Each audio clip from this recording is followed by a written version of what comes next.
Hello and welcome to Run It Back on the Raptors Republic Network. I'm Zulfi Sheikh here, joined by Coty Wiles. Unfortunately, no Kyle Ramnarine this week. I promise we don't hate each other and we don't just keep swapping because we don't want to record together. He is a busy man. Our schedules did not line up, but me and Coty had to bring you folks a draft special. The day of this coming out is the NBA draft, or at least day one. So happy 2025 NBA draft to those who celebrate. But before we get any further, Coty, how have you been now that we are past our technical issues? For people who don't know, this is our second time recording.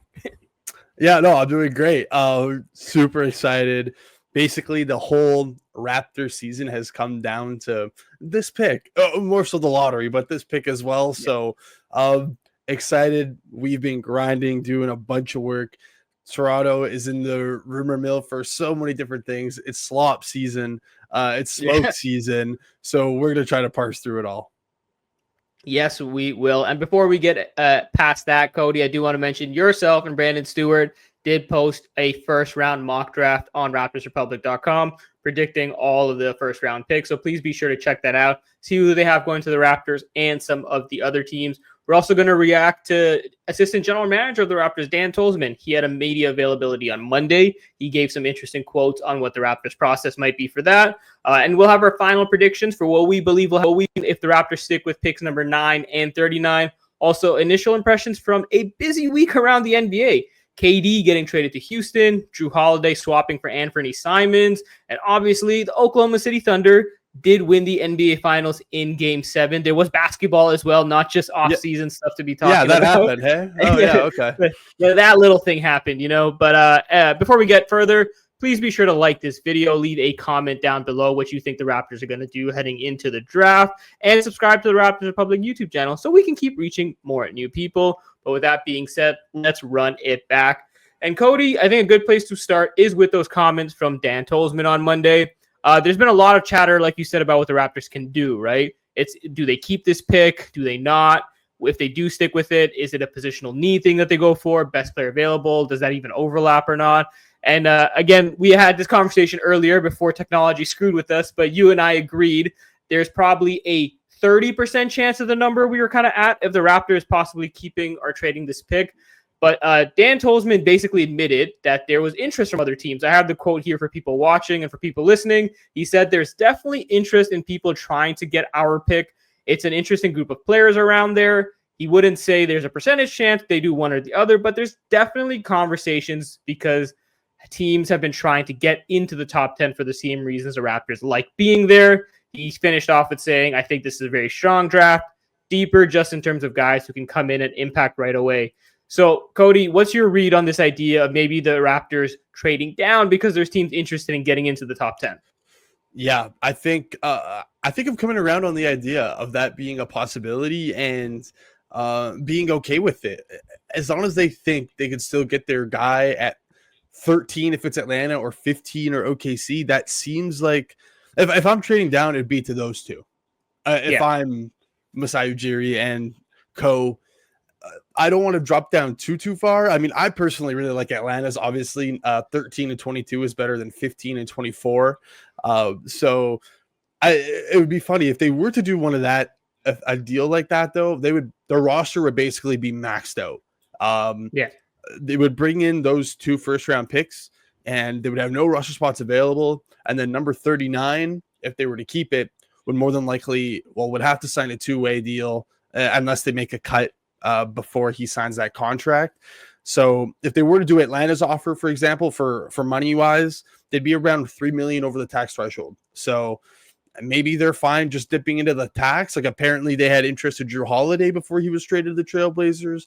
So maybe they're looking in that route of just like, maybe they don't care if they're in the tax, but when you're going to be this close, usually teams try to duck down. It just makes too much financial sense to not do that.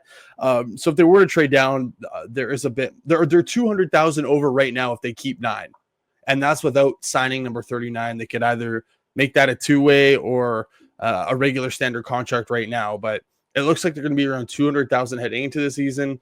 You can get under that. That's pretty much any player on your roster just taking the plunge there. But yeah, it's interesting. I wouldn't mind them trading down, but I mean, we'll get to who we would want if they were to stick and pick at 9. And I don't know if either of those guys are going to be there at 13 or 15 or what you have it.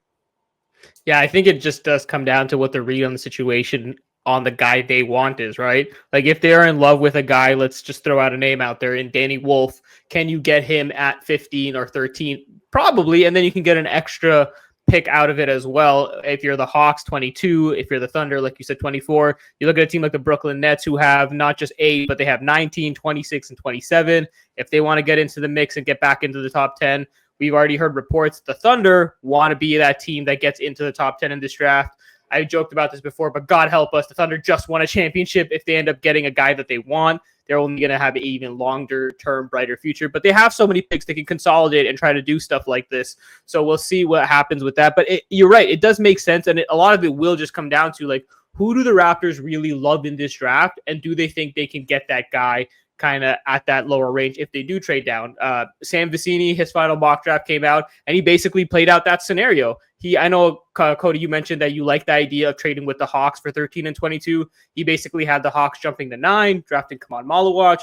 The Raptors get at 13, they get Johan Behringer, again, a big man to kind of fill that future positional value. And then at 22, they get Will Riley, Canada's own, shout out Kitchener, a fun offensive player who can be a nice shooting 3-and-D type of guy in the NBA if things break right for him. So you kind of are able to address multiple different positions and depths that way for the Raptors. And then you still get to get a bit of what you want. The Hawks get what they want as well. So it kind of ends up being a bit of a win-win if you look at it that way. So it's definitely something that seems in the realm of possibility given how much is kind of surrounding the idea of trading. Yeah, no, and I mean, this pick could be gone in any scenario, either in a trade down or what Brian Windhorst was saying, I believe it was yesterday, that they're trying to trade the number 9 pick for an upgrade in the short term. Of course, they were involved in Drew Holiday talks. I don't know if number 9 was Daigle than that. I think the reported offer number 9 was in the Kevin Durant trade. Obviously, it would be in any Giannis Antetokounmpo deal, but I think they're genuinely trying to take a step next year, and they're willing to punt on number 9 this year to do it. I don't think I'd do that. I think I'd rather trade down than trade out and get an established veteran, but that's just me. But yeah, I've come around to it because I like the players in that area. Yeah, I think there's a lot of interesting players there. And like you said, it's going to come down to like how much the Raptors, I guess, want to push forward. Dan Tolzman was also asked about this idea of like, do you feel a sense of urgency given the Eastern Conference is quote unquote wide open with all the injuries? And he did kind of push back on it a little bit, to be fair to the Raptors. He said that like, look, there's going to be other teams that are going to be in the mix as well. A team like Detroit is probably going to take a leap. Orlando got better with the Desmond Bane trade. So it's not necessarily going to be like you have a host of teams out and it's not going to just – it's just going to be replaced immediately by the Raptors getting in there. There's going to be a lot of teams vying the same way they are. And he said they're not going to necessarily risk like the development of future for this team to kind of get a guy in the mix. They do want to be competitive. The Brandon Ingram trade absolutely signaled that, but they're not just going to jump the gun at anything unless the offer or the opportunity presents itself perfectly for them, which hasn't happened to this point. So it'll be interesting to see. But ultimately, where I land, Cody, I know you mentioned like it's hard to make left from right. It's hard to parse through all this noise. But I've come to just trust this front office based on what we've seen in terms of historically with the first round drafting from Masai Ujiri and company. Like there's been a lot more hits than misses if you just look at the Raptors first round draft picks during this tenure. So I'm willing to trust the process if they stick at 9. Or if they try to trade down and go for another guy because they like him more and they've done their due diligence. Yeah, a couple last things I'll mention while we're on the trade talk. It's just they could be in a power position. Sam Vecini also saying if Kaman Malawach was there at 9, somewhat of a bidding war would get going on there. And I mean, I don't think I think 9's been viewed as Malawach's floor. It's hard to imagine Toronto really trading out of it when he's on the board there and falls there. But I mean, if a bidding war is going to come and you're going to get a really solid offer to move back like 4 or 6 spots or what it would be and still land another big that's going to fit.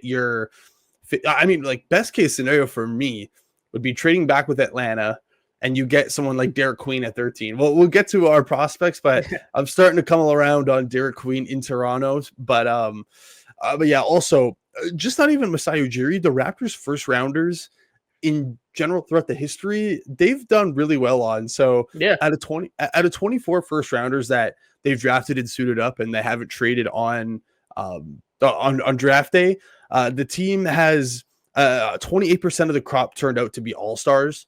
Technically Marcus Camby wasn't an all-star, but he won defensive player of the year, so I'm going to throw him in Yeah. that category. Yeah, and 48% turned out to be starters or rotation guys. So that's what 76% of players who have impacted in the first round throughout the history of the Toronto Raptors, not even just Masai Ujiri Senior. Ujiri Senior is even better. He's really only had 2 true misses. Bruno Caboclo, his first year on the job, and it was 20th overall anyways. And then Malachi Flynn, 29th, I believe. And it was the COVID class where teams were really restricted in what they could do seeing these guys up close. And again, 29th overall and 20th overall.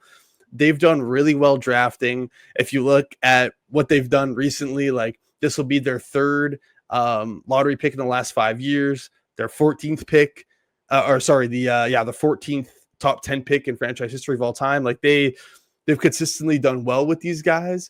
So I'm interested to see what they do, whether they stick and pick. I hope they pick somewhere. We've done too much work at the top of this draft for them not to pick. But if they want to trade down, I'm here for it. Yeah, I think I'm on the same boat as you, Cody. But if the Raptors do stick at 9, there has been that conversation about like, well, how do they go about it? What's their philosophy? Is it going positional need, which again, you could say is depth at the wing spot, depth at center is obviously a conversation that's come up a lot. Or is it just no matter what, best player available, the guy we think is the absolute most talented, regardless of position? So it could be a guard potentially.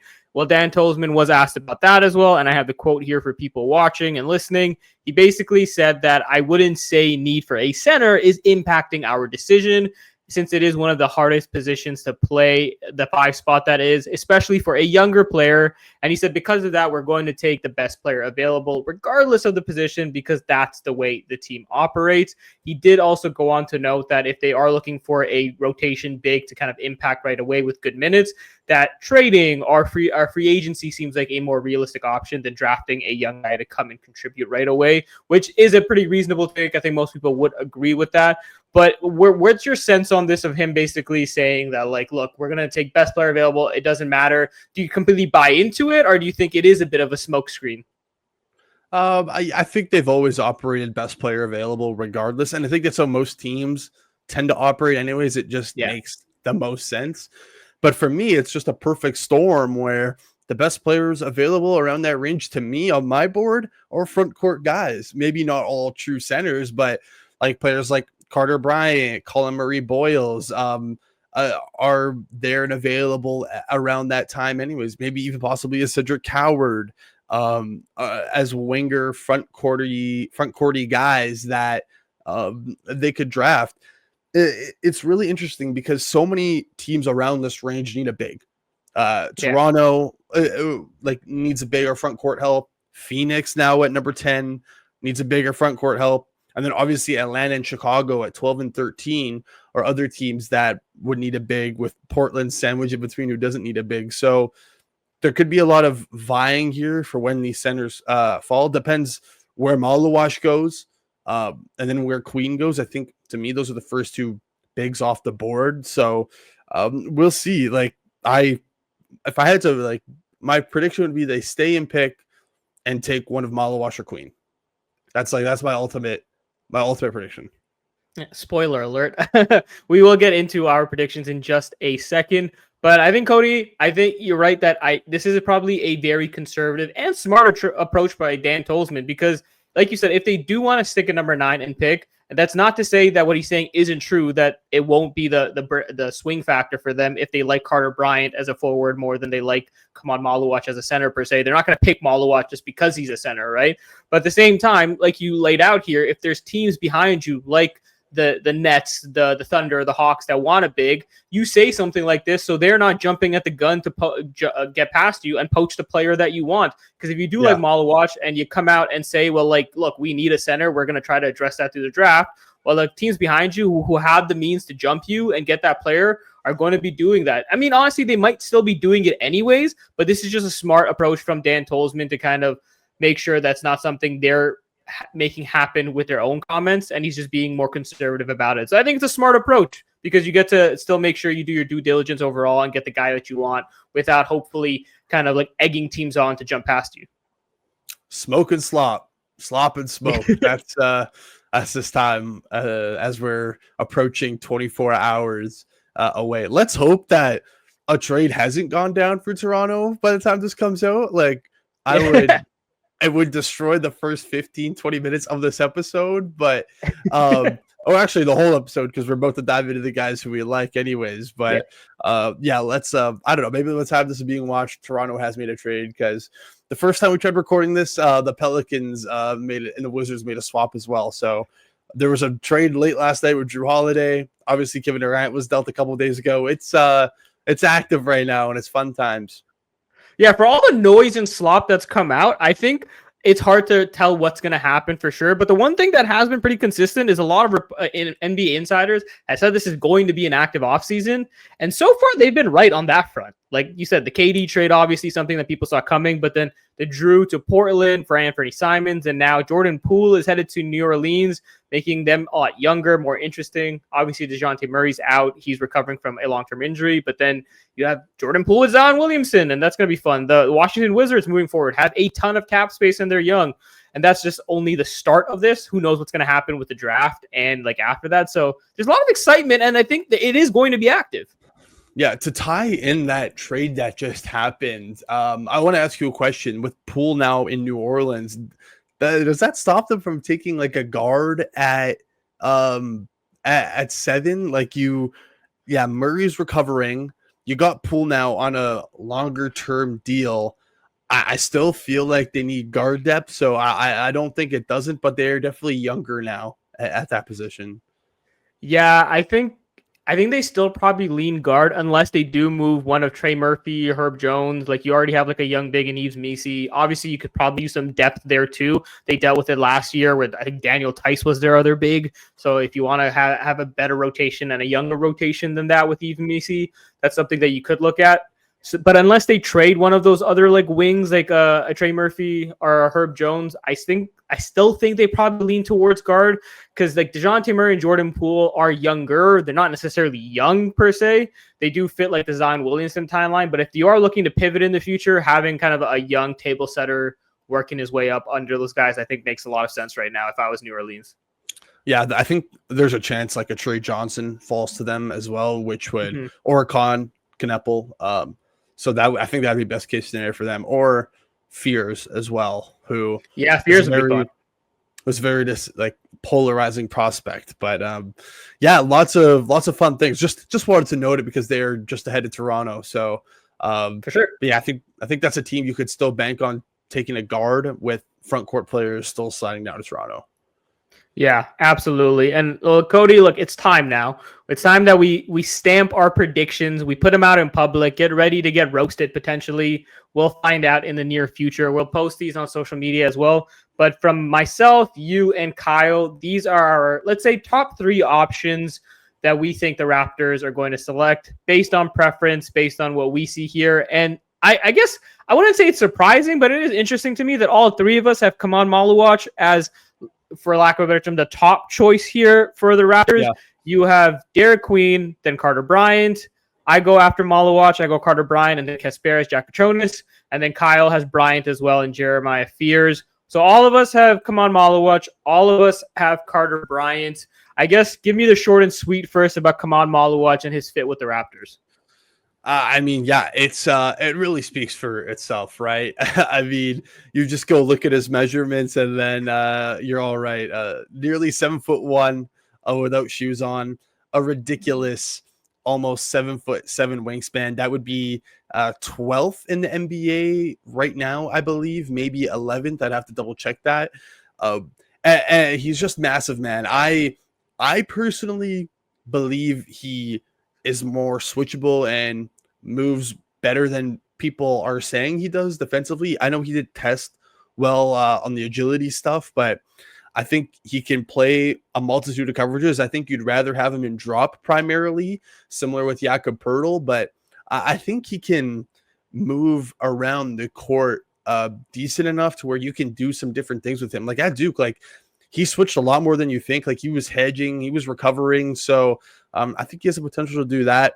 Obviously, like the size is massive. He play finishes fantastic. Like his offensive role was limited at Duke, playing alongside all those guys, but that's fine. He was really good in that role, and it would be perfect in Toronto who could do that. Like he shot almost 78% at the rim, like 1.55 points per possession. That's 98th percentile. Like he was the 8th freshman ever with 80 plus dunks in a season. I mean, in pick and roll, he shot almost 90% as a roller. His catch radius is insane. You can throw it up to him and he's going to finish it. He has good touch. I think there's upside for him to shoot it as well. I'm not so sure about that. I don't think that's going to be his main role, but I think eventually he can give you 1 or 2. I know you said short and sweet, but that wasn't really short and sweet. But that's okay. I think he's somewhat scheme versatile on defense. Is big, blocks shots, catches lobs, doesn't need the ball in his hands, and fits nicely with what Toronto has already.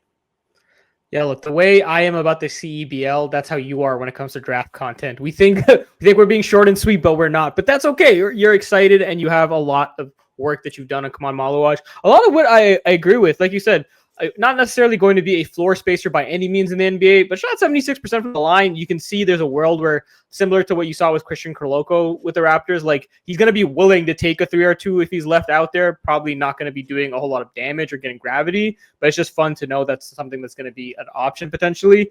And like, I think I agree with you in the sense that, like, yes, limited offensively, but for the Raptors, they kind of need that right now, in my opinion, because you have your ball hand, you have high usage guys. And I know we're going to talk about Derek Queen in a second, but that's part of why I like the Malawach fit more than a Derek Queen, a guy who needs the ball in his hands to be effective more often than not, versus Malawach doesn't need that at all, especially with the second unit. You look at guys like Jacoby Walter, Jamal Shed, and Grady Dick, who are really going to need those developmental reps on ball to be effective. So I think Kaman Malawach being a vertical spacer, a play finisher that doesn't necessarily need that, is important. And also, like, you look at other prospects, like a guy like Carter Bryant and what have you, and you're like, well, his offensive role was limited, yes, but it's like, well, we didn't really get to see him have the opportunity to do more. And I kind of do say that for Kaman Malawach as well. Like, when you're playing alongside guys like Conkanipple, Cooper Flagg, obviously, and other talented players, you're not necessarily asked to do more. That doesn't automatically mean you can't do more. He wasn't passing the ball a ton, but he also wasn't making a ton of mistakes. He didn't turn over the ball much either. So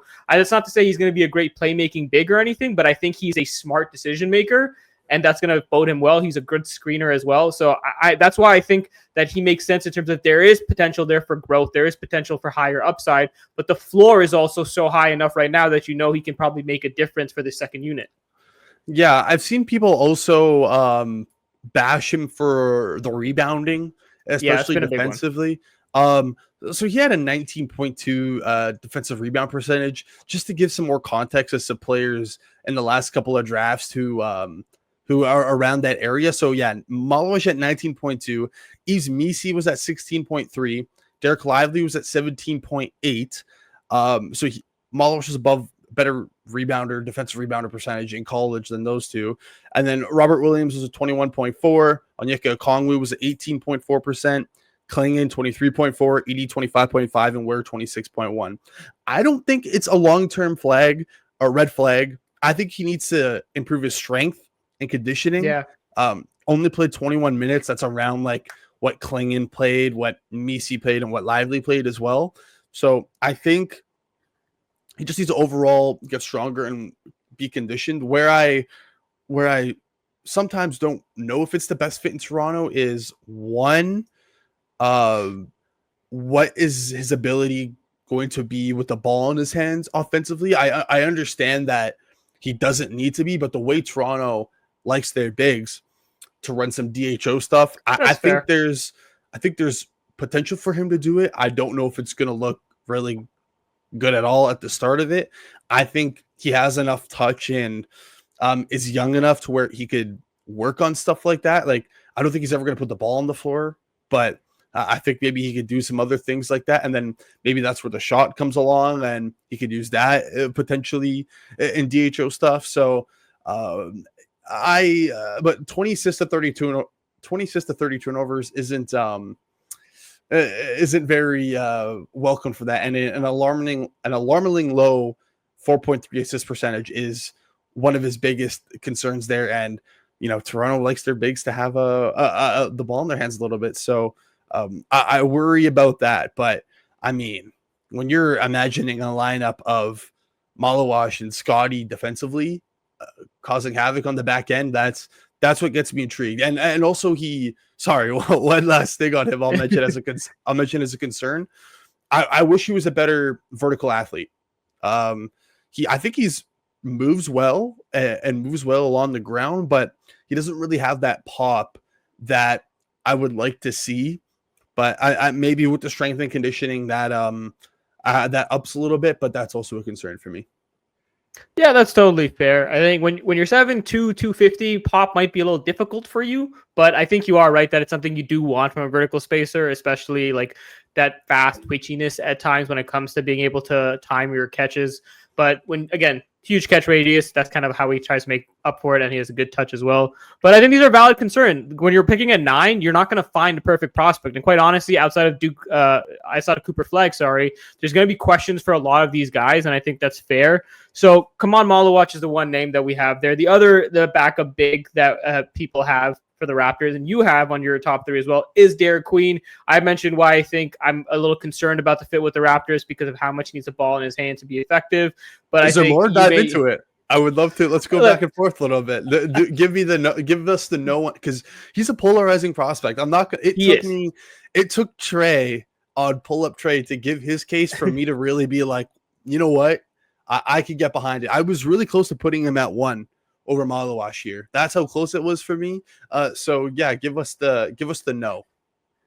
Yeah, so like I wouldn't be upset if the Raptors wanted Derek Queen. I completely see the offensive upside and the talent swing on it. If you're looking at the best player available, or you want to find the diamond in the rough or superstar, whatever you want to call it, I can see why you look at Derek Queen and see that future. I just have a lot of questions for a team trying to be competitive sooner rather than later, and how Derek Queen fits into that mix. Again, with his usage, I don't think he's going to be the best shooter in the NBA. And also defensively, I think a lot of people have been willing to push aside his defensive concerns and be like, well, a guy like Scotty from behind or Jakob Poeltl can help manage some of that. I think we're also just dismissing the fact that you're putting just that much more of a burden on Scotty Barnes than he already has with the starting unit or even backup lineups, and how much he'll have to do defensively already. So I'm not saying that he won't be able to manage that. I'm saying that just pushing it aside, Derek Queen's defensive concerns, and saying that, like, well, you have a guy like Scotty that can help, I think is understating how much you're asking Scotty to do already and how much more he's going to have to do in that situation. I don't think that's realistic to just ask of him consistently. So I think I just have concerns there about how he fits immediately and how he impacts the game immediately, outside of just looking at a guy who has good bag work. Again, very talented, but I feel like some people are falling a little into the trap of like, this dude's got a bag. Yeah, no, that's completely understandable. It's okay. Let's give the why, or why I think it could. Let me hear it. I mean, clearly, offensively, it would be great. Like offensively, it would be really good to me. I know there's already a lot of mouths to feed, and that's why I initially was like, oh, man, I don't know. But with, again, how Toronto likes their bigs to play, and Darko Rakovic with everybody on the floor being able to dribble past you see what the Thunder are doing. That's how they do it. Now, obviously, Chet Holmgren's in a different tier, obviously, than Derek Queen, but Queen offers sort of the same thing, and he's big. Like, to make up, again, the defense is the biggest question for me, and which is completely a right to be concerned about. But the way he still has good size in general, like overall. 6'9.25" without shoes, nearly a 7'1" wingspan, almost a 9'2" standing reach. So he has the measurables. He was really good. He was a really good defensive rebounder and a really good rebounder in general. So that's something that can help Toronto. And where he does that as a defensive rebounder, I love his grab and go. And that's really, Toronto loves to get out transition as well. He's somebody who can help do that. Like, imagine him and Scotty grabbing boards, and then both being able to push, grab, and go, and let's keep the tempo up. He's somebody who fits really nicely into that for me. Obviously, the numbers offensively are all really good. His touch is fantastic. I think he can do some off-ball things too. Like, I think there's value there as a guy who can be in the dunker extended spot, pick and roll, and then make like short roll decisions. I think he can do stuff like that. Obviously, the shot unlocks everything. Yeah. Like the 3-point shot unlocks everything, and if he's not going to shoot it, then his upside is definitely shrinking. But I guess I've come around enough on that. I think the shot's going to be there because of the touch and the skill. It needs some work, but that's no shy to what Toronto has tried in the past. So if that comes along, I think he is fully unlocked offensively, and it opens things up for everybody else. Like, we also got to think, how long is RJ Barrett going to be around in Toronto? So that would be, a mouth to feed that will no longer need feeding because he won't be here, because he's been in rumors again for months now. And then defensively, yes, Scotty does help. You don't push it aside, but he does help with that aspect. Yeah. I mean, maybe the Raptors reportedly from Michael Grange want to extend Pirtle. If Queen can shoot it, I think there's also potential for him to slide up and play alongside Pirtle in a double big lineup, so they have the option for that.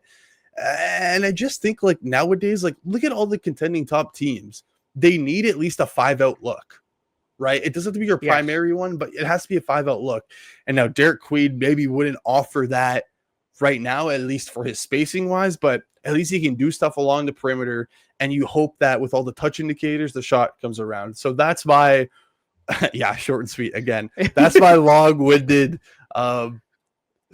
play for Derek Queen. I was really close to making him number one. Yeah, look, I go back to what I said earlier, where if the Raptors do go with him, I trust this front office enough that they see a vision with Derek Queen. And I am less sold on the shot making. He did shoot 76% from the free throw line, 20% from 3-point line. He also only attempted 1 a game, so not super high volume or anything. So there is a chance for it to come around, like you said, with that touch. I'm personally just not sold on it yet. And that's not to say that because I have a guy like Kaman Malawach ahead of him that I'm sold on Kaman being a shooter by any means either. I just think that, like, the way Kaman fits to this team and what he can provide impact-wise now, I think just is a more seamless fit for this Raptors team than Derek Queen. But the draft is all about philosophy. If the Raptors feel like just the talent of Derek Queen is just too much to pass up on, I am there for it. I understand it, and I think it does make sense. I do legitimize all those concerns like you mentioned, Coty, but I think there is a world where this does work out well for the Raptors because you said it fits into how they like to play. Yeah, ultimately it's funky, but I'm here for it. And maybe with so the reports that I've seen were, I mean, his body and his conditioning from his last year at Montverde to now it is how it is after being at Maryland is already improved. And so if he continues to work, because he didn't test well at the combine. No, he did not. And so I think if that maybe he improves in that aspect. But I mean, his athleticism doesn't show up on that sort of stuff. Like Trey was talking about it last week as well. Like his balance, his footwork, his coordination, that's where it is. But I mean, maybe if the conditioning gets better, then that also starts popping there. So yeah, last thing I'll say on Derek Queen, but I would be happy with either one of them. I said it earlier. Like, I think if Malawach is there, I think they ultimately do go him, but I think Queen's a solid backup option. And there's murmurings about, I mean, they interviewed him at the combine. There's murmurings that he was brought in for a workout, but we'll see. Yeah, looking about the combine stuff, some dudes just don't test well. Some guys will play basketball really well, but then when it comes to this combine testing, athleticism showing stuff, it doesn't make sense. You just look at a guy in the NFL like, hey, you're Texan, CJ Stroud, whatever IQ test or whatever he didn't do well on, then he comes out and balls out as a rookie. So you don't have to always buy super into that kind of stuff. But the other name, Coty, you, me, and Kyle had I'll bring the board back up for people to take a look at, was Carter Bryant. He's obviously not necessarily the big man position that he, for the Raptors could fill, but he obviously depth at the wing spot, especially at his size and defensive capabilities, is interesting as well. And I think along with Kaman Malawach, Carter Bryant, at least within the Raptors Republic community, has been a very popular option. I know Samson has covered extensively why he thinks Carter Bryant makes a lot of sense for this team. You were early on Carter Bryant as well as a guy who you think makes a lot of sense for this team. So just to remind folks, if not Maluwatch, and in your case, if not Queen, why is Carter Bryant the guy that would make sense for the Raptors? Yeah, he would be my favorite. He's my favorite non-big if they don't want to go bigs. He'd be my favorite.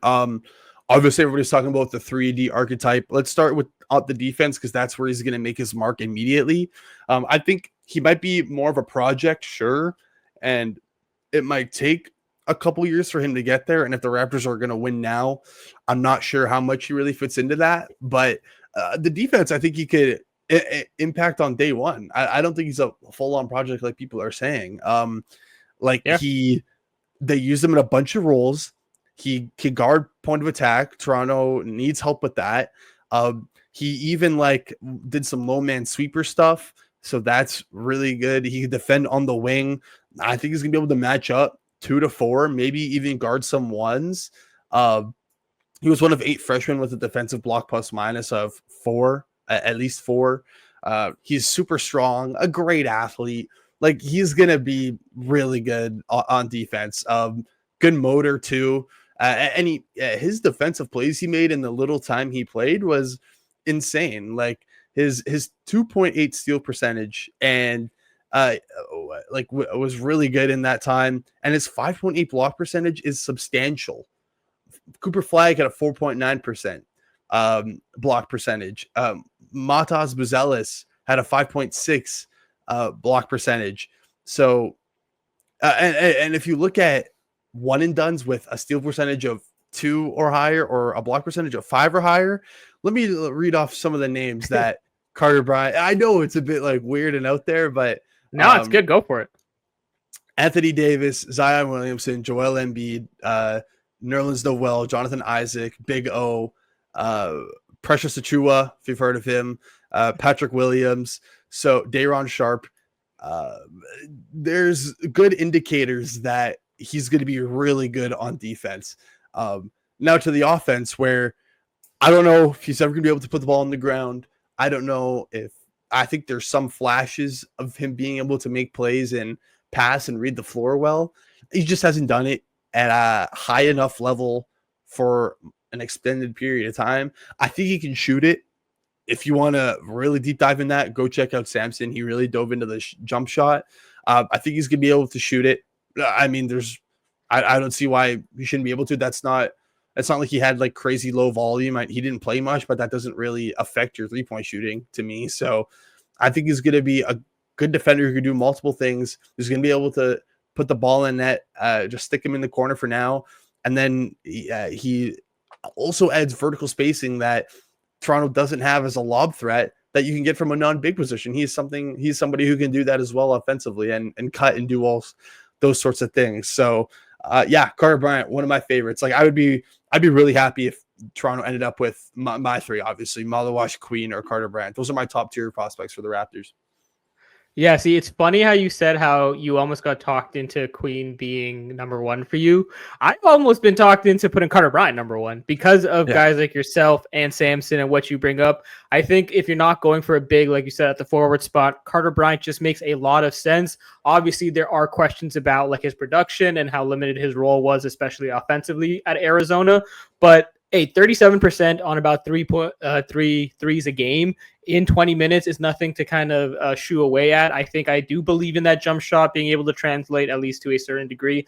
And defensively, I just like the way that he can alleviate some of the pressure on other guys, especially a guy like Scotty Barnes. We've talked about it. I think a lot of us like the idea of Scotty as a backline sweeper more than a point of attack guy necessarily because of just some of that lateral speed and movement. So having a guy like Carter Bryant who he can switch with and not have to worry about having to get the top guy on the wing all the time and be a backline sweeper in Scotty's case, I think is going to make him a better defender as well.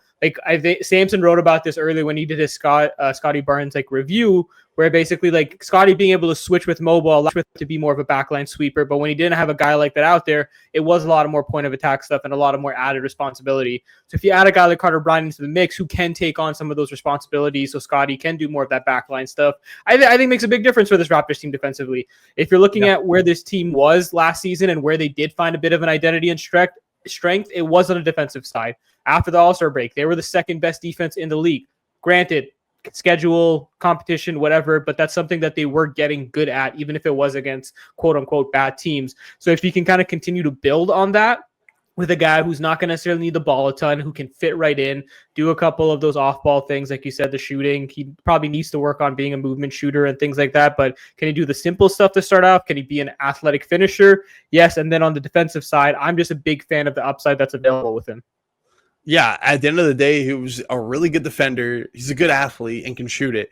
Every team in the NBA is looking for a guy like that. It's just the problem is it's a bit of a projection, but what he did at his minutes was great. A 7.5 blocks plus minus. That was 9th amongst high major freshmen.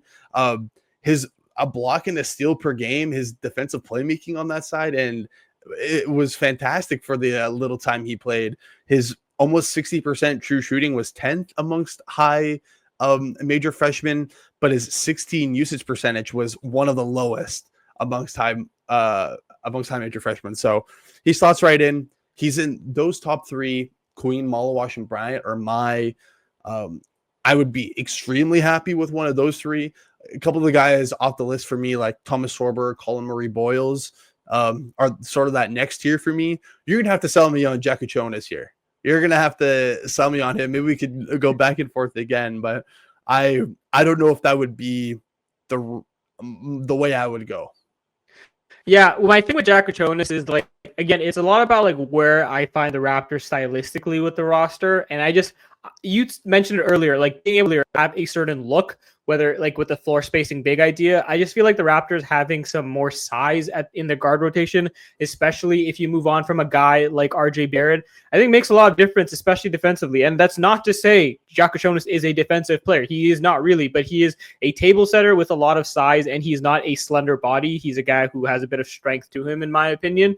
And at this point, quite honestly, we're not sure if Emmanuel Quickley is going to be that lead guard for this team as long term, especially as a traditional table setter. At a certain point, I'm not saying this is going to happen, but the Raptors may just need to concede that Emmanuel Quickley is a better 2 guard. He's a better off-ball guy. He's a better spark plug, microwave scorer type of guy. And hopefully that's not the case because they've paid him to be like the lead guard for this team. But if not, having a guy with the size and strength to be a modern point guard in the NBA, a table setter for all these mouths to feed, like you said, Cody, I think is an interesting option. I don't think he was a terrible 3-point shooter. Obviously 32% is not what you love to see, but he was taking around 5 a game, so good volume there. He 4.7 assists. Turnovers were a big question mark. Obviously, that's something that you do want to see him fix up. I always look at it as like, are you making mistakes of action or inaction? If you're turnovering the ball a bit, but it's because you're trying to make passes and get your guys involved, that's something I feel like with good coaching and figuring stuff out can improve. At least I'm hoping on that when it comes to Jakuchonis. I just think the physical tools mixed with kind of the style that he likes to play could be a different look for this Raptors team. And that's where I'm at. It's not my number 1 choice. There's other names, again, like you mentioned, that would probably make more sense and have good upside that you probably wouldn't want to pass on. But it's just a name that like I want to put back into the mix because there's been a lot of similar names thrown out for the Raptors. So I just wanted to put it in there. Yeah, no, and to be fair, if you had to make me choose, like if they were going to go guard, if you had to tell me like they're going guard, he would be my number 1 choice. And Nolan Charter would be right behind him, and then Jeremiah Fears after both of them actually. But yeah, he would be my number 1 choice. The concerns for me are the athleticism and like the defense, but I do like his size, nearly 6'5". Which is really nice. And I pulled up some numbers just to compare him to like Dylan Harper, for example. Yeah. So because I think Kaspers has some ability to, even if, because you mentioned the high turnovers are another big concern along with the athleticism and defensive questions. I think he has the ability to slide off ball as well to some degree. On catch and shoot threes, he was 34.6% on 1.6 per game.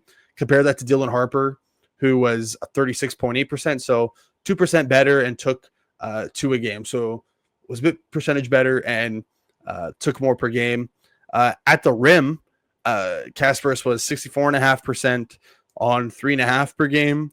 Harper is obviously a much better at rim finisher than him, 67.6% on almost double the attempts. So really good for Harper there. But off the dribble, Kasparis was actually better than Dylan Harper. Almost 32% off the dribble for Kasparis, Jakučionis. Harper at 28.7. And they both took around the same attempts, while KJ was 4.6 and Dylan was just over 2. So it's interesting, like with those shooting numbers, he's right in line with Dylan Harper, in my opinion. So that's how you can kind of frame the shooting. I think in a less, he was asked to do a lot of off the dribble stuff with Illinois. I don't think that's going to be the case in the NBA. I'm just worried if he can hang defensively, but he has the size, and then hopefully those turnovers come down, when he's not asked so much. But yeah, he would be my favorite guard. I just like these front court guys so much better in this range. Yeah, for sure. And I think that's totally fair. I just go back to the idea of like when you said the way the Raptors like to play, right? Pass, dribble, shoot.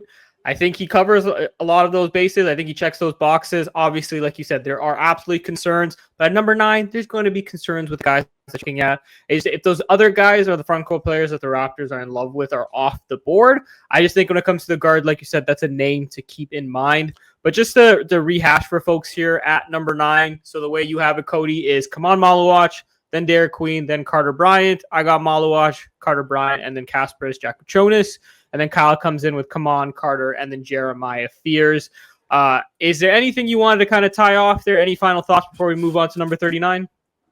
No, I think I'm okay. I threw out a couple other names that I wouldn't mind, like Thomas Sorber, Colin Murray Boyles, Cedric Coward were all right there for me, just off the list. I actually got some flack on Twitter just before we came on. I like Danny Wolf more than Noah Esenge. I'm not really a Noah Esenge guy. Like Sam Vecini threw out that he's heard Esenge buzz, Danny Wolf buzz, and Behringer buzz. And I don't know how I'd feel about Esenge if he at 9, man. I'd be pretty out on that. That's the last thing I'll say. Tell us why. Why would you? Because like truthfully, I don't know too much about Noah Esenge. The most I've heard about him is that he is a project player and is a guy that has like fun physical tools. Interestingly, he did just leave his team in Germany that's in the finals to come be part of the draft process. How do you feel about that? America? I've seen I don't know how I personally feel about that. I've seen people hate on him for it. I've seen people like applaud him for it. So where do you sit on that? There's been some very long takes, and I think I'm generally on the side where I am okay with it because for a couple of reasons. One, I don't think he does this without the team's blessing. You would think that if he did, there would be more reporting about the team being upset about it. And I can't confirm this because I haven't looked myself, but I did see people mentioning that he was not a big part of the rotation during this because part of it was concerns about him potentially getting injured before the draft process. So I think there's been questions where he wasn't able to work out for teams because he was in the playoffs with his team, but they were also not risking him too much either. So if he wasn't the most impactful part of the rotation, then I can see why he wants to come and be part of this process and maybe help his stock. And also, you're an 18-year-old kid who's about to be drafted into the NBA, live out your lifelong dream. So I do understand that. I do understand that his teammate Ben Seraph is staying with his team in Germany and will be playing and not being here for the draft process in New York when it happens. So different preferences, different perspectives. But overall, I think I'm okay with Noah Esenge kind of deciding that. Yeah, I think I'm there too. And also between Seraph and Esenge, they are a different tier of prospects as well. Like Seraph, there's potentially he doesn't even go in the first round to me. So and Esenge is obviously a first round lock at this point. The thing is with me, I just don't know. Like I don't know. I feel like you could fall into the tools trap. You know what I mean? Fair. The tools trap. I just don't know what part of his game he hangs his hat on. The only thing I really could see, like his best trait is his transition game. He's a monster in transition, which fits well in Toronto. But that's really the only thing I would like. He has the size, but I mean, we're comparing him to Danny Wolf, and this is what I was doing. Like Danny Wolf is dribble pass shoot, Asenge, I could dribble a little bit in the open court. I don't know if I trust it in the half court. Wolf shoots better than him. Asenge only shot 24.3% from three. I think it can come around, to be fair. I think it has potential to come around, but I think Wolf can do it better. Wolf's taller, weighs 50 pounds more, and has a larger wingspan than Asenge. I'm just generally out. I also, that league, based on what people have said, is not very good or compared to other European leagues. Like it's down a tier from the French league or the ACB, the Spanish league. So that's just some other things. Jack of all trades, master of none is what I kind of get. I haven't dug into him very deeply. I didn't even think he would really be an option at 9 until recently. So I haven't dug totally deep. So I take it with what I've said with a grain of salt, but that's where I'm at with him right now. Yeah, look, as a guy who doesn't follow this as closely as you do, the only thing I'll really say is if it's Noah Asenge or Danny Wolf, the tape for Danny Wolf is insane for all the highlight clips I've seen on social media. And like you said, pass, dribble, shoot, and the creativity with some of the looks that he gets off and what he's able to do with just like putting the ball on the floor at his size. It's very exciting and tantalizing, which is, again, when you mentioned the idea of like trading down with, say, a OKC and getting a couple extra picks out of it. Getting a guy like Danny Wolf, I am not against at all. I think there's a lot of fun prospect upside to that. So I think if you're just looking at on a surface level, based on seeing the two prospects, I would probably lean with you and go Danny Wolf, to be honest. He's fun, man. Like Asenge is just more of that mystery box, especially as he even came to work out for Toronto. Like he's a guy that I would like to have seen work out if I was them. Like I would argue that would almost be like a tipping point for me. Like we can't even get this guy in to really see what he's about. So yeah, it's it'd be tough for me, but that's a massive swing. And I just don't think, based on all the reporting, Toronto wants to do that anyways. Yeah, totally fair. Well, Coty, let's move on now to number 39. This is real sicko season. This is us really diving in to some players that maybe people haven't heard about, maybe they have, but let me put it up here for the people watching. So at number 39, you go with Hanson Yang, then Sion James out of Duke, and then Cam Jones. I have Bokuyu Markovic. Hopefully I didn't butcher that for the Serbian listeners out there. Alex Tuhi, Hanson Yang. Kyle goes with Ryan Kalkbrenner, Hanson Yang, and then Conan Niederhauser. Hopefully I didn't butcher that as well. But the name that we all have is Hanson Yang. Obviously, this will probably change here or there depending on who the Raptors go with at number 9. But we've talked about Hanson Yang before, a tantalizing prospect who had a very good combine showing. But give me your thoughts on Hanson and why you have him there at 39. Yeah, massive at 7'1" with shoes, or without shoes, sorry, and a near 7'3" wingspan, 9'3" standing reach. We've already talked about him. There's been a lot of coverage on him, so I'm gonna be pretty concise here. But again, it's like what Toronto wants. Like he can play with the ball in his hands. He can dribble. He can pass. I don't know about the shot, but he shot almost 30% this past year and has put up pretty solid numbers. I'm not even going to try to pronounce his team name with the Eagles the past 2 seasons, and he's averaged a double-double there the past 2 years. He can pass. He blocks shots. He's big. Was largely a post scorer in China, which is not going to translate over. So I wonder how that works offensively, but I think he can do some stuff around the perimeter. He has good touch, and he can.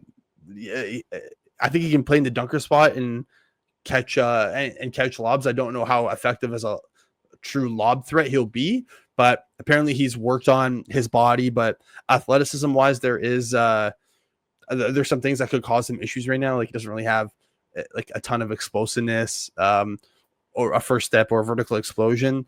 He's coordinated, but we'll see. Good touch, good passer, does kind of what Toronto wants. if he's there at 39 and they haven't taken a big and they go like Carter Bryant, like Carter Bryant and Hansen Yang as a draft haul, yeah, I'm here for very, it. very okay So, with that. if they don't take him, or if they don't take it big, like he's for sure in the mix for me. Yeah, look, I think you made a lot of sense there. He, like you said, he's more of a ground bound big, but he has a lot of good touch. Pass, dribble, shoot, fits the Raptors philosophy. I have him on my list as well. Probably not the number one choice after looking into it a bit further. I just think that it would be a very seamless fit behind Jakob Poeltl and a guy to learn behind. I think when you look at the intangibles, they're like not identical, but pretty damn close in terms of just size and what they have to offer. And if Hansen Yang can learn behind a guy like Jakob, I think it would fit a lot of the Raptors' philosophy. But again, it's just like you're not getting that diversity in looks and diversities in skill sets. You're having similar players in a sense. And then defensively, there are more questions there. I talked about at the combine, he was pretty impressive on the offensive end.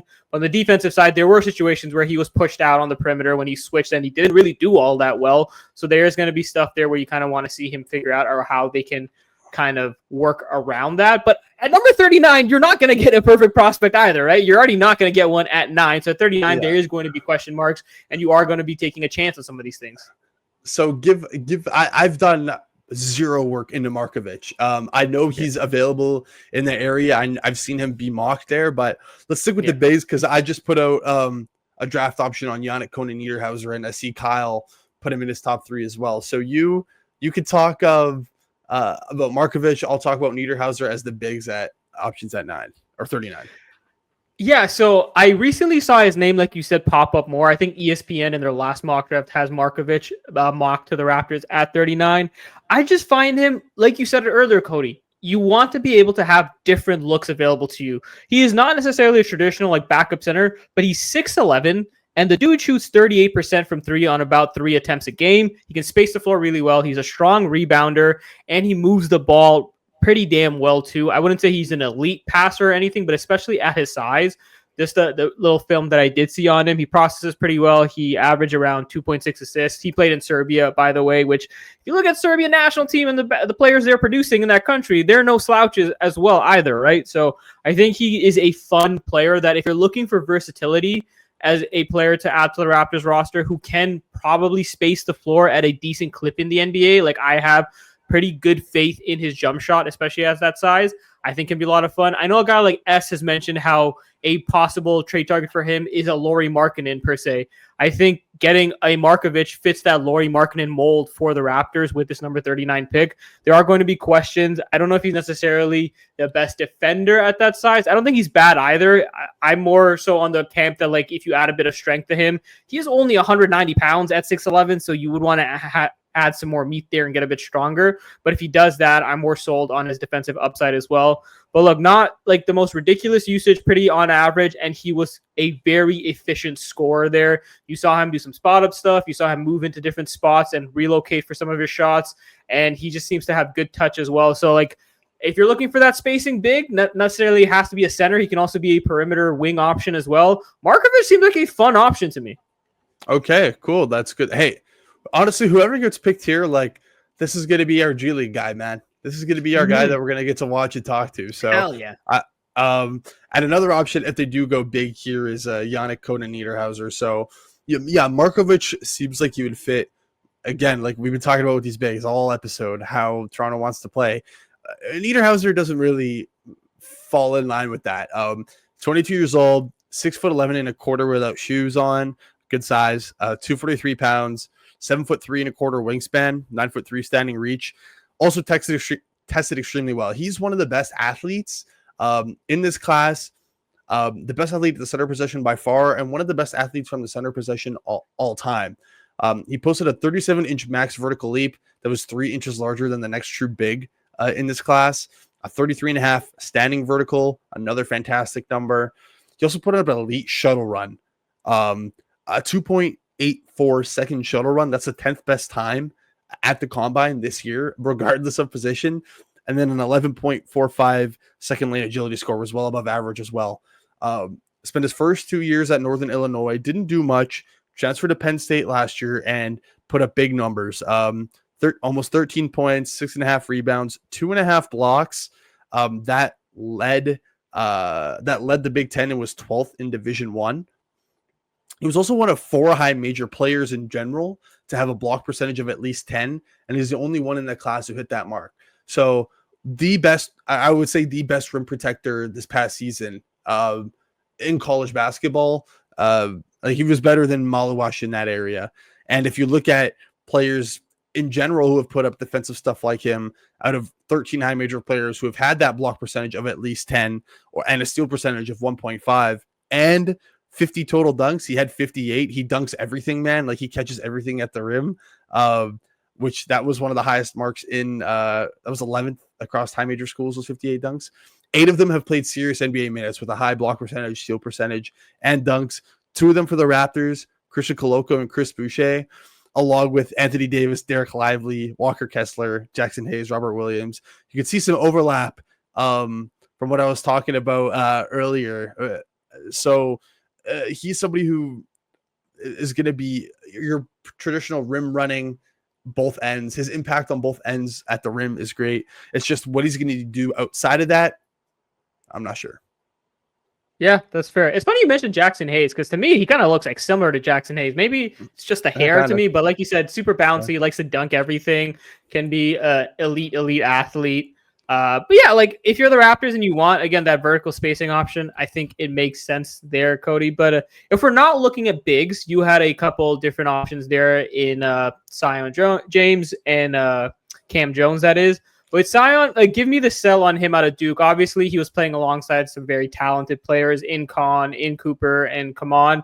The advanced metrics, not just for that reason, but obviously to help look very nice because he is next to a lot of those guys, but also he was an impact player as well, even though his production wasn't necessarily there at the same level as those guys. But tell me why you have him in this mix here. If you were watching these finals, Zion James projects like a guy who could play in a series like that and play in the playoffs in general where the physicality is up. I've really changed my philosophy when looking at prospects because obviously you want to find playoff contributors, and it's a different game in the playoffs. So yeah, I like to find it. That was also the thing with Noah Esenge where I'm not that happy with the physicality in the NBA. I'm not sure how he's going to deal with that. For Zion James, though, very strong, powerful, huge shoulders, 6'4.5" without shoes, nearly a 6'7" wingspan, weighed 220, and is athletic. Like he seems like a type of guy who could slot in right on the Pacers or the Thunder and not miss a beat. Good intersection of strength and athleticism. Really good north-south kind of guy on offense. I think he's a solid rebounder for a guard, averaging about 5 per game for his career. He's your typical. He's going to guard ones, twos, and maybe even threes. He's disruptive at the point of attack, which would really help Toronto. He gets into their space and just gets up into them with his size and quickness. I think he slides well, and then when he slides well, you're not going through his chest. So I think he's a really good defender. He fights through screens really well. I see him being able to guard, like I said, 1 through 3. And then offensively, he shot the ball well. There was really no concerns over the jumper. Over the last 2 years, he made almost 40% of his nearly 200 3-point attempts. Off the catch, he made 47%. It was a bit limited numbers, but I mean, the shot prep looks good to me. Mechanics look fine. He's not a movement shooter. He's a stationary shooter, but he can hit that. You can think Ochai Agbaji kind of to me a little bit. Agbaji might be a little more athletic and not as strong of a defender, or just as strong in general, even though he's a pretty big guy himself. James is kind of in that area. And that last thing I'll say, he doesn't turn the ball over. 2.9 assists to 1.2 turnover ratio. He's not making like high difficulty reads, but he keeps it moving. He knows his role. And I think at 39, you could do a lot worse than Zion James.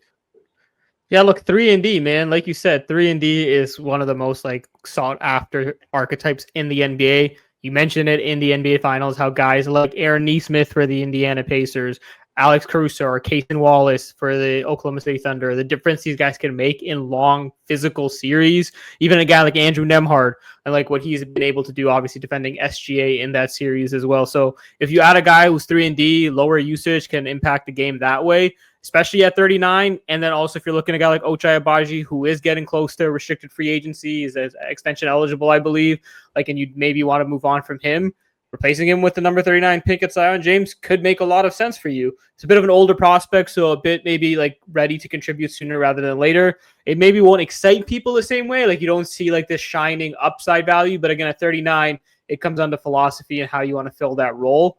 But another older prospect you have here, but a guy who was very productive at Marquette was Cam Jones. And like I saw you put him here, so I looked into him a little bit. He seems like a fun player as well. Guy loves to shoot, takes around 6 threes a game. Percentage wasn't the greatest, but he's the guy who seems to kind of like know how to get to his spots, know how to get his points, and kind of do things from there. Give me the sell on Cam Jones. Yeah, his the biggest thing with him is context. He had a very different offensive game this year based on the team around him. No Tyler Kolek, no Oso Iguodaro, so he was the main guy this year at Marquette and kind of struggled. Like you mentioned, the 3-point shooting was down this year, but he still has made 37% of more than 800 3-point attempts in his college career. It was down as a senior with more on-ball responsibilities and not a point guard next to him, but he's a beautiful jumper, man. Like off the catch, he hit almost 40% as a junior and 37% as a senior. Good footwork, good balance, overall polished. The jumper is fine to me. Like it's going to be fine. I think he's more of that off-ball scorer, and what helps him with that shot is he's also one of the best guard finishers across the country.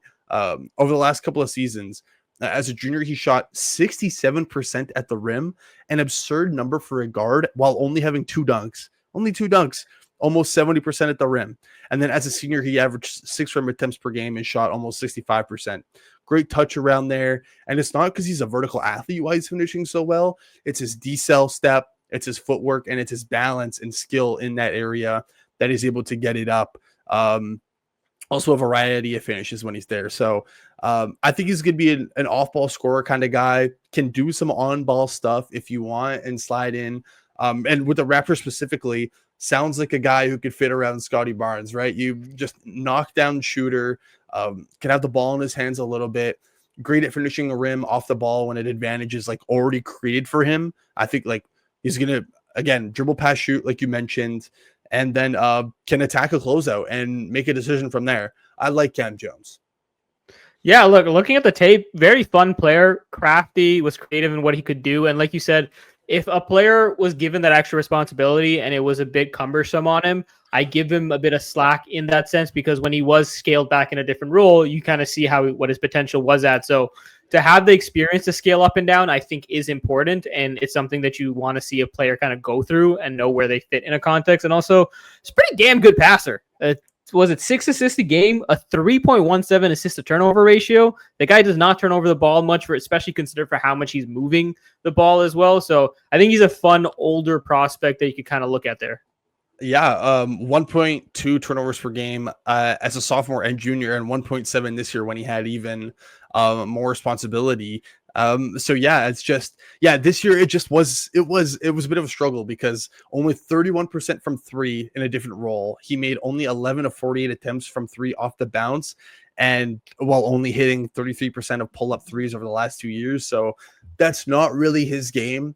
But with a set shot, it's beautiful. It's going in. Defensively, that's where the questions are more so for me. I don't know if he's quick enough to guard 1s, and then I don't know if he's really big enough to guard 2s and 3s. So a bit of a tweener on defense there, but for the Raptors, it makes sense if he's there. Yeah, for sure. And look, we'll rehash it here for people watching and listening. So Cody, you got Hanson Yang, Zion James, and then Cam Jones as options at number 39.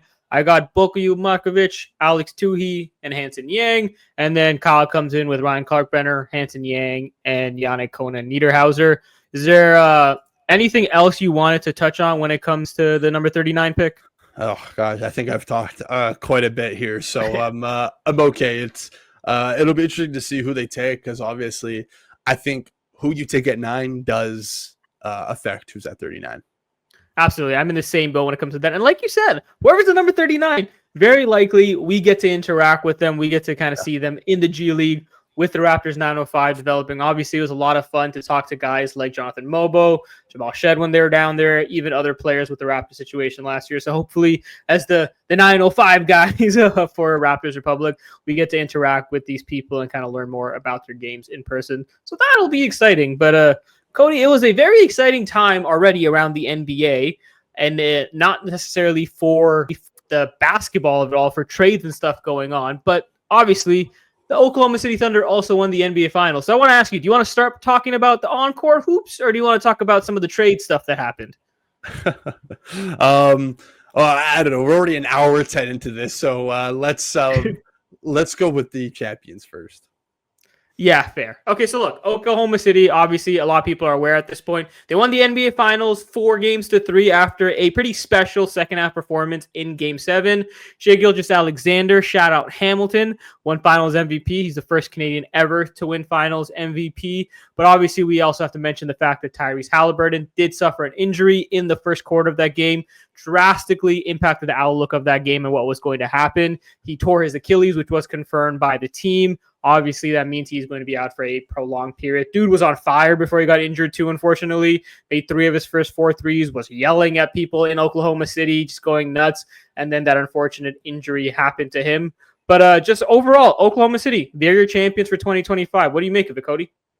Yeah, I mean, they were a wagon all year, so it made sense that they were able to get it done. Yeah, SGA, the best Canadian hooper ever. Already. I was going to ask best season by a Canadian ever as well. Like that seems like bar none, right? Yeah. And I think he's just the best player ever in Canadian history. So yeah, it's either him or Nash, and I would give him the edge over Nash right now. And he's only 26, 27. 26. Yeah. So yeah, lots. The Thunder are a wagon. Could be a sort of a dynasty, potential to go back to back to back, or what have you. They're going to get expensive, but I think they have the ability to work around that. Obviously, you feel for Tyrese, like that's a brutal like negative step. I think it's called like the 0 step. Yeah, is so brutal. Like that's it feels bad. I don't know why ESPN had to show it like 50 times. So way too much. Way too much. Every bumper to break was him like writhing in pain on the floor. I don't know what that was about. That was my only gripe with it. But yeah, brutal. They TJ McConnell and company tried to keep them in it, but couldn't quite do it. But yeah, OKC. I don't think you could put an asterisk beside it or anything because Halliburton got hurt, because they've been a wagon all year and got through the Nuggets, got through the Timberwolves, and then ultimately beat the Pacers. Look, the unfortunate reality is injuries are part of sports and part of the game of basketball. It happens. There's lots of champions where injuries took place and were part of their winning a title. So I'm not going to take that away from the Thunder. And look, fittingly, the Thunder in the third quarter of this game did it with their identity. It was a defensive showing by the Thunder. They forced 8 Pacers turnovers to 0 in the third quarter, 18-0 in points off turnovers in that quarter. That is what flipped this game. The Thunder went into halftime down by a point because of the Pacers' just sheer resilience and how their guys were able to kind of claw and chip into that lead. And then the Thunder kind of took this game over with their defensive identity. The second half was a bit of a slog, to be quite honest. The Thunder won pretty handily in the end, but it's not because the Pacers weren't trying. It's the Thunder's defense was overwhelming and applying a lot of pressure on them. You had strong performances. Obviously, like SGA was brilliant in that game as well, in my opinion. Didn't shoot all that well, but he had a career high 12 assists, or playoff career high 12 assists, was just understanding the moment, getting his guys involved. And I think that's a lot of what this Thunder team has been all season. So it's a testament to the type of team they are. They did not lose back-to-back games once all playoffs. They never lost a turnover margin battle at home throughout the playoffs. That's just, they knew how to take care of business when they had to. And it's unfortunate that it's going to be underscored by the Halliburton injury. But I think both these teams just did what they had to do as much as possible. And at the end of the day, the Thunder were able to come out with the victory. So that's where I stand on it as well. I think that's really the best way to put it. Yeah, I mean, they had the largest turnover differential ever. They beat out the Raptors from 2019 by a fair margin. Like you mentioned, they forced so many turnovers all playoffs, all series. that was their biggest thing. Like the defense was insane. Like an amazing year capped off. It's not much else to say. Yeah. The only thing I'll ask then on that, Coty, obviously everyone's going to ask it. Everyone has asked it. Do you think this is the start of an OKC dynasty? There's been all these talks about, like, because of the CBA, because of the future outlook of how a team's going, that like dynasties just aren't a thing anymore. We obviously haven't had one since the Warriors. 7 different champions in 7 different seasons for the first time in NBA history. But do the Thunder change that? And is this the start of their dynasty? We'll see. I'd have to sit down and look at it just based on a money perspective if they can do it. Like Jalen Williams, when he gets his extension, God, he's going to get a lot because he's qualified for all these bonuses. It's going to depend what Chet Holmgren does. If he's able to claim one of the boosters that takes his extension into the next tier, that is, I believe he could still do that next season. That would also make them more expensive. I think Hartenstein's going to be a casualty. In my mock draft, or Brendan and I's mock draft, I had the Thunder taking Danny Wolf at 15. Now tell me Danny Wolf isn't going to fit perfectly with them. I think Hartenstein's going to be a cap casualty there. They got him for 1 more year, and then it's a team option. I think they can afford to keep him next year, but then I think they have to look for a cheaper replacement. Maybe Lou Dort is a cap casualty as well, but I think they can do around it, and they can consolidate. They have a lot of options based on, without really looking too much into it, but they also are so young and have so much talent and are only getting better. Yeah, look, in general, I think proclaiming dynasties before they happen is a bit of a fool's errand. Like when the Denver Nuggets won, obviously Nikola Jokic is the best player in the world. You saw what a healthy Jamal Murray can do in the playoffs. Everyone was ready to say like, oh, this Nuggets team is going to be a problem for a while. That's not to say they're not. They took this championship Thunder team to 7 games, but like it's so difficult to get back and so much has to go your way that I'm not sure if I'm ready to say that, yes, this is a dynasty. But like the stuff you laid out, Coty, I think they're about as set up as well as you can be to try to be a team that gets back consistently and is just constantly in that upper tier of contenders. 2nd youngest champions ever. So they have a lot of young, cheap players. Obviously, you said Chet and J-Dub are next up to get paid. What their contracts come in at will make a big difference for this. But they just have also so many draft picks, and they're so good at finding talent that they're probably able to use those picks at whether it's consolidating another player in or it's using them to find young replaceable talent. Like you said, a Danny Wolf to slot into this team. And if a guy like Isaiah Hartenstein's on his way out, so they can kind of fix it that way. I mean, Nikola Topic, who I liked coming in. Yeah. Didn't even play. Usman Jang, who they took over J-Dub in that draft, is still there. Like they and they have all the picks still. Like it's ridiculous. Yeah, they're cheap right now. They weren't. I'm pretty sure they weren't even like a tax team they definitely weren't an apron team by any means. They just won a title. They're set up to make more moves, and they have the resources to make things happen. Like this team is in a perfect spot, no matter which direction they want to go in. And their star player is 26 years old in his prime. Like he hasn't even entered his prime. Shea has like more growth to go. I think like he can get even better, which is the scary part. Chet and J-Dub can obviously get better. Like, yeah, I don't know how SGA gets better. Maybe like just pull up 3-point shooting really, and like but he's already unstoppable, so it doesn't matter. He can get better at half court shots. Shout out No Dunks and Trey Kirby. He made this joke, but like Shea's half court chucks in Game 7 were not pretty. Maybe that's what he needs to practice. Yeah. Yeah, fair enough. But it gets heliocentric at sometimes, and he does a lot. But I mean, a lot of the times, like I didn't think J-Dub really asserted himself. Like they were just looking at SGA to make something happen, and he does, and he makes something happen. Yeah. And yeah, he had a really good series. Obviously, he's had a really good playoffs. He's had a really good year. Obviously, he's the MVP. So, yeah, can still improve. Like nobody's going to be perfect. Like no player's perfect. So. But he's a damn good one, and he's Canadian. How crazy is that? Yeah, and look, another damn good player that is now heading to a new destination as we get into our trade talk here, Coty, is Kevin Durant, a player that the Raptors were presumably, based on reporting, very much in the mix for. So I have the trade up here for people watching. The Houston Rockets received Kevin Durant. In exchange, they gave the Phoenix Suns Jalen Green, Dylan Brooks, the number 10 pick, and 5 second-round picks. Coty, just your initial thoughts and reactions to this, just the whole deal and Kevin Durant going to Houston. Yeah, my initial thing was like, wow, Houston, what a steal. Like they didn't have to give up any, like they didn't give Suns their picks back, didn't have to give up Yeah. any other parts of their young core outside of Jalen Green. Obviously, you keep Jabari Smith, Cam Whitmore, Reed Shepard, Amin Thompson, who was never going to be on the table anyways, and I'm missing somebody. Did I say Tari Eason? I think that's all of them. They keep all those guys.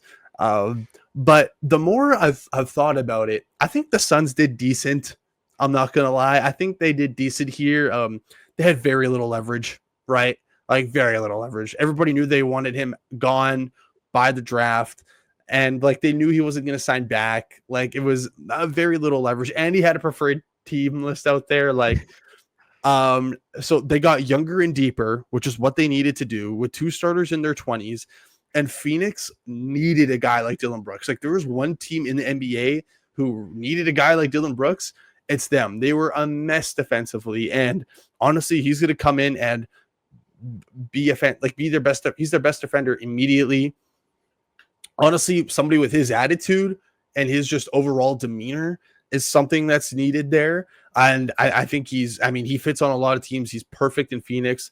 They're taking the swing on Jalen Green. I mean, it's not a seamless fit, but getting the asset is fine. You know what I mean? Like they were going to be competing for a championship next year anyway. So whether they reflip him or it gives them time to figure it out, they were one of the worst teams at finishing at the rim. So Green does help them get more rim pressure. And honestly, when you think about it in that aspect next to Devin Booker, there could be some synergy there, even though they both would like the ball in their hands. But yeah, not getting your picks back stinks, but top 10 is a good get. That's a good range to get a big, which they need. So they're going to get a big, which is a need for them, presumably. They get Dylan Brooks as a wing defender, which was a need for them. And they get a younger guy, Jalen Green, who let's see what they do with them. And then 5 seconds, which I know seems like nothing, but for Phoenix, who needs players and cheap young talent going forward here, and just assets in general, that's something that they can either throw into other stuff or just make the picks in general. So I think they did decent, given I don't think there was a better offer out there. Yeah, look, I don't think the Suns did bad. Maybe I'm not as optimistic, to lack of a better term, as you are when it comes to the Suns. I do think it sucks that you weren't able to get your future back and control it. Yeah. Because now, in that sense, this is why you take a Dylan Brooks. This is why you're able to kind of swallow this, because if you're not getting your future back, well, you don't want to be bad. You don't want to tank, right? So like you said, a guy like Dylan Brooks is going to hold guys accountable. He's going to be able to kind of make an impact defensively, make sure guys aren't slipping up when it comes to that stuff. And then Jalen Green, again, a player that can make an impact right now. It's just the fit you said, I agree, is super clunky as well. You basically have 6 shooting guards on this roster, not a whole lot else. Devin Booker, Royce O'Neal, Jalen Green, Dylan Brooks, Grayson Allen's still there. And it basically guarantees at 10 they're going to get a big. So now, again, if you are one of those teams below them that wants a big, you would very much be inclined to want to, hey, call the Raptors, say, or call another team and trade in, because you're at 10, Phoenix is going big, because there's just realistically not another way they're going to go. So that also is something to keep in mind. So I just feel like the Suns, I would have liked them to do one of the two things: either get 1 to 2 of these really young, talented players on the Rockets, or get back control of your future. And they didn't really accomplish either. Like you said, they got a good number of assets back, which, fair enough. That is something to keep in mind, and that is why it's not necessarily an awful deal for them. But yeah, you couldn't get one of them. It didn't have to be Jabari or Amin. Reed Shepard doesn't play for them. You couldn't get him or Cam Whitmore. Cam Whitmore kind of just fell to their lap, and he doesn't play for them really either. Yeah, I don't think there was any other offer better. I don't think Houston had the need to do that. Apparently, San Antonio was very relaxed in the pursuit. Toronto wouldn't even give up Jakob Poeltl. So it's I think, KD gets to go where he wants. Houston, I actually don't mind the offer. I think Phoenix to me gets a B-, and Houston gets an A+. Phoenix made probably the best they could do. You could say they couldn't get this, they couldn't get that, but when there's no other offer to compete against that with, and you've put this self-imposed he has 1 year left. Like we want to get him off like before the draft, and like everybody knows that you have the deadline there anyways. So it's a fine offer. So I'm fine with it. Yeah, I think the way it's hard for me not to look at the totality of it. You gave up Cam Johnson, Mikal Bridges, a crap ton of picks to then get Kevin Durant, and then you flip him for that return of Jalen Green. Plus, obviously, hindsight's 2020. That's something that like it depends on the person what you're gonna look back at. It's tough to swallow, but you're right. They made out about as well as you could given the leverage of the situation. And I think it can't be understated that Kevin Durant's contract is coming up shortly. So that's something that teams will have to figure out. For Houston, if this doesn't go right, this could have just all been for a rental. And that's going to be something they're going to have to live with if he doesn't decide to stay there and the fit doesn't work. But I'm optimistic on the fit. I think this makes a lot of sense for Houston. When I wrote about kind of like potential landing spots for KD, I mentioned Houston as being like the top option. They needed a closer really bad. And to upgrade from a guy like Jalen Green to Kevin Durant in that aspect, who was one of the best fourth quarter scorers in the NBA last season, was still hyper efficient on offense. Even at 37, even after his injuries and whatnot, I think is going to be a huge plus side for this Rockets team that we're already the second seed. We're already an elite defense. And I think on that end of the floor, Kevin Durant, like naturally with age, we talked about this earlier, Coty, has regressed. And I think a team like the Rockets can insulate him and kind of make sure some of those deficiencies don't come through on the defensive side of the ball. And he can still kind of be that impact help defender that he used to be back in the day. So I think the marriage between the two sides makes a lot of sense. And especially at that cost, I think was perfect for Houston. And also, if they want to pivot and make another move for any kind of player or a star or whatnot, they still have a good amount of the Suns future, like you said. They still have all these young assets, whether it's Reed, Cam, Jabari, Amon, what have you. So the Rockets don't have to be done here either. They could do even more. Yep. No, completely agree. Like, yeah, if Giannis per se was to become available, like they could still make a play at him. Yeah, it's an interesting time. I guess the last thing I'll ask you on the Houston Suns trade is, do you think this makes Houston a legitimate contender in the Western Conference that is now obviously loaded? Yeah, he does exactly what they needed. Like that offensive, like that's exactly what Toronto wanted him for, that half court creation. It got clunky in Houston in the playoffs. It got clunky in Toronto. But the difference is Houston has the rock solid defense and the pieces around that to really help them and to really support Kevin Durant. And they were in the position where you could go from really good to elite. And I think it puts them in the mix. Obviously, there's a lot of competition out west, so they got to go through a lot of teams and it has to break the right way. But they're in the conversation for sure. Like, I don't know how many teams are better than them in the NBA in general. Yeah, very fair. Well, there's another team that is trying to go not from really good to elite, but going from okay to good, and that was the Portland Trailblazers. They made a swing for that. We have the deal here. The Trailblazers traded for Jrue Holiday for a second time, actually. He was involved in a Damian Lillard trade before the Blazers sent Jrue to Boston. So he's now back in Portland, and the Celtics receive Anthony Simons and 2 second-round picks. There's a lot of reasons why both these teams made these teams, and we can go into that in a second. But just on the base level here, Jrue to Portland, Boston gets Anthony Simons and a couple picks. Like, who do you think is the bigger winner in this situation, Coty? Oh man, it's tough asking me that because I think it was a win-win. Okay. I think probably Boston makes out better here, but I like it for both sides. I'll make the case for Portland because I've had my friends say like, "Oh, what a fleece job!" I've seen a lot of people online be like, "What a fleece job by Boston." For Portland's POV, it gets another adult in the room, which I think is really big for them. Like they need some more of a veteran presence. They want to take a step up. Like they got the young guys already, and they still have another pick coming in. Like it's fine to, I think, move off Simons, who they had to commit to him. They had to pay him anyways. And I think they would just, Jrue Holiday fits better. You can always flip Jrue Holiday later again. Like why can't they do that? He did sign that extension to where he has 2 more years after next season, I believe, with the player option. So he could have 3 more years on that contract. But I think he could teach Scoot some things while also slotting in nicely beside him and Shaedon Sharpe. Like I think that's really good. and they've been trying to trade Simons for 2 years, man. So like they don't have to commit to him. It was always clunky with like him, Scoot, and Sharp. Like that's a lot of dudes who need the ball. And again, so now they can maybe take another guard here at 11 if they want. Like I like your guy KJ for them. Like he adds another guard development option for them. His unselfish nature and size, I think, fits well between Sharp and Scoot. And I think they can bring him along slowly off the bench and have him do some bench stuff with Drew Holiday there. Like I like KJ there is now my favorite landing spot for him. But yeah, and then for the Boston side of things, like they get younger, they get cheaper.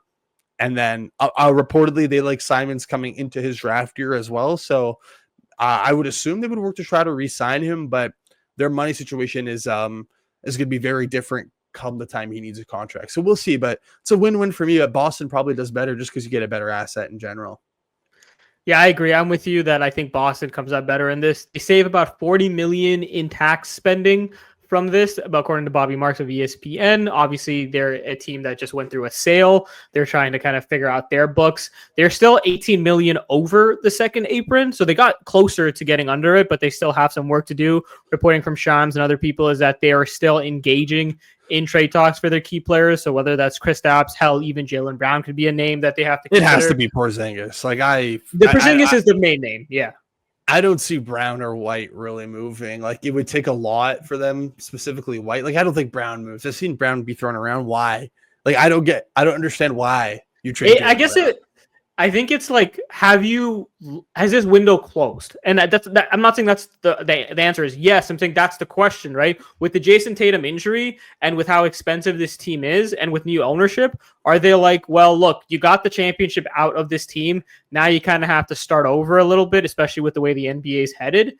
And in that case, like moving Jaylen Brown's money gets rid of a lot of those financial problems. And then you can probably get a haul of assets in return to kind of start building around what version of Jason Tatum you get back. I'm not saying they should. I'm saying that's probably why the name is in the mix, but you're right. Kristaps Porzingis is the likeliest name to be moved to kind of make the financial situation work for them. But look, for the Simons fit, sorry, go ahead. I was just going to say, like, yeah, I understand that if they had no other option, but they have two other options that they can get rid of in Porzingis. And I would want to give up Derek White either, but I would give up Derek White before Jaylen Brown. So yeah, look, it is very much the nuclear option. It is the we are blowing this up and starting over type of option, which obviously they shouldn't go to right away. But you can see, especially the thing is, when you know this is the situation they're going through and they're trying to figure this out, there are also probably teams who are willing to entice them into the nuclear option potentially, right? So that's something to keep in mind. But look, for the Simons fit, I like it for the Boston Celtics. I like it for Simons. He is a interesting player to me. He's basically a 20-point per game scorer who's 26. He is about to enter his prime. Yes, he's on an expiring deal, currently making, I think, $27 million next season. So you will have to pay him or figure it out. But he has not been in a real competitive context for his career so far. His first couple years in Portland, they were in the playoffs, but he was a bench, maybe kind of rotation player. So being a more like pivotal piece on a competitive roster, we haven't really seen him do that. And obviously with the Celtics, there's a Jason Tatum-sized hole to fill, which he would probably fit into nicely, at least for the time being. So I think that can be interesting. He's also a very good high-volume shooter. Like I think 38% shooter. I saw a stat floating around where like he's one of only 6 guys to make 3 threes per game over each of the last 4 seasons. So you're now going to the team that takes and makes the most threes in the NBA, which is going to be a pretty good fit for Anthony Simons there. And like you said, they liked him, so maybe they're willing to extend him and keep him beyond that. We'll have to see about the financial side of it. But for the time being, you kind of filled some of that production you lost from Jason Tatum. You got cheaper, you got younger, and you have a guy entering his prime, which is why I'm not exactly as sold as you are with the Portland side of it. I understand that he was an expiring deal. You had to make a decision, and you were probably going to move on for him. I just feel like you could have pushed for maybe something more there. When you're taking on Drew Holiday's money, like you're the one giving up the picks in the scenario. I get the conversation comes down to then, well, like, do you think Drew Holiday is just a bad money contract, or do you think he contributes to this team now? I can see the fact that you and a lot of other people think that, yes, Drew Holiday is the adult in the room. He is going to make this team better. And I do agree with that point. I'm just not sure their roster is at a point where they are going to have him make that much of a difference. Like, I feel like the Trailblazers were hoping this was the 1 year of Chris Paul in Oklahoma City, where it could very well be the 1 year of Chris Paul right now with the San Antonio Spurs. It's good developmentally. They're learning from him, but did it really jump them up the standings, especially in this loaded Western Conference? I'm not so sure that's going to happen. Like, the way I look at it is like, you made your defense that was already very damn good better, but you also took away your best shooter in an already really, really bad offense. So, like, you want to be the Orlando Magic of the Western Conference? Yeah. Well, we'll see. I mean, they wanted to take a step, and I think this gets them closer to doing that. If all else fails, I understand Drew Holiday's coming off a down year, but like they could always flip him again. Like that's fair. You got to get something back for him. So maybe by trade deadline time, he is rejuvenated and looks a bit different, and they can flip him for something else. So I don't think Simons was ever the best fit there, in my opinion, especially since Scoot's come in. And honestly, like we'll see what type of contract he gets, but I think they're just going to get off that salary slot sooner with Drew Holiday there. Yeah. Well, again, adding a veteran to the room in general, even if you're still trying to build.